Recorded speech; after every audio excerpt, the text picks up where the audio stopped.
حضرت محمد مصطفیٰ کے وجود کی کرامات اور برکاتیں۔ اس ویڈیو میں ہم نبی کریم کے وجود مقدس کی بے شمار کرامات اور برکتوں میں سے چند کا تذکرہ کریں گے جن پر تمام اسلامی فقہ متفق ہے۔ حوالہ کتب احسن المقال جلد 1 اور حیات القلوب جلد 2۔ بلند قامت نظرانہ۔ نبی کریم کے جسم مقدس خدوخال کچھ اس طرح تھے کہ چہرہ روشن، پیشانی چوڑی، داڑھی گھنی تھی، اب کے کندھے کشادہ جو ہمت اور بہادری کی نشانی ہیں، بازو، ہاتھوں کی کلائیاں اور ہتھیلیاں چوڑی اور مضبوط جبکہ انگلیاں لمبی تھیں، سینہ چوڑا اور قوی تھا جو شجاع ہونے کی علامت ہے۔ نبی کریم کا سینہ اور پیٹ ایک سطح پر تھے، اسی طرح اب کی ٹانگیں مضبوط، پنڈلیاں صاف اور چوڑی تھیں، جو مردانہ طاقت اور وقار کی نشانی ہے۔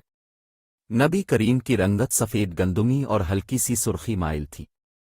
نبی کریم کسی بھی فرد کے ساتھ چلتے وقت ہمیشہ دوسرے فرد سے اونچے، بلند قامت اور پروقار دکھائی دیتے تھے۔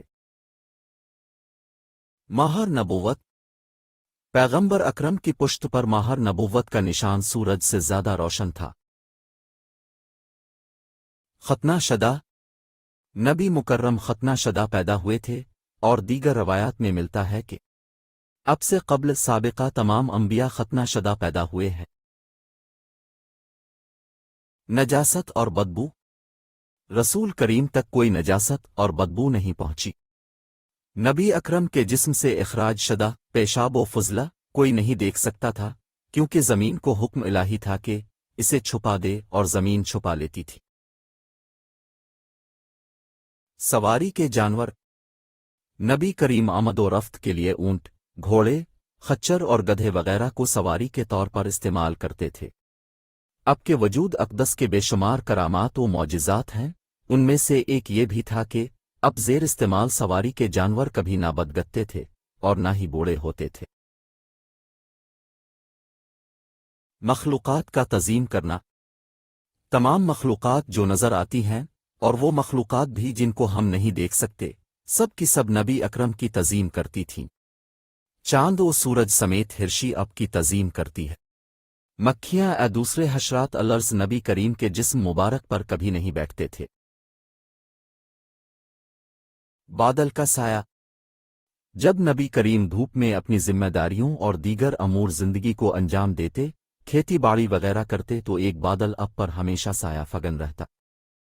اسی طرح جب نبی کریم دھوپ میں باغبانی کرتے تو درختوں کی شاخیں اب پر سایہ فگن ہو جاتی تھیں۔ خشک درختوں کا تر و تازہ ہونا۔ نبی کریم جب کسی درخت کے نیچے استراحت آرام فرماتے، کسی خشک درخت سے ٹیک لگا کر پھر ہاتھ رکھ کر خطبہ دیتے، عوام الناس سے گفتگو کرتے تو وہ درخت اب کے بابرکت وجود کی کرامت سے تر و تازہ اور سرسبز و شاداب ہو جاتا تھا۔ منکروں اور منافقوں پر ہیبت۔ اللہ تعالیٰ نے نبی کریم کے چہرے مبارک میں ایک ایسی ہیبت رکھی تھی، باوجود اس کے کہ اب رحمت للعالمین کے مرتبہ پر فائز تھے، پھر بھی اب کے چہرے مبارک کو کوئی مسلسل نہیں دیکھ سکتا تھا۔ خاص کر منکرہ منافق اب کے مقدس چہرے کو دیکھ کر کانپتے تھے۔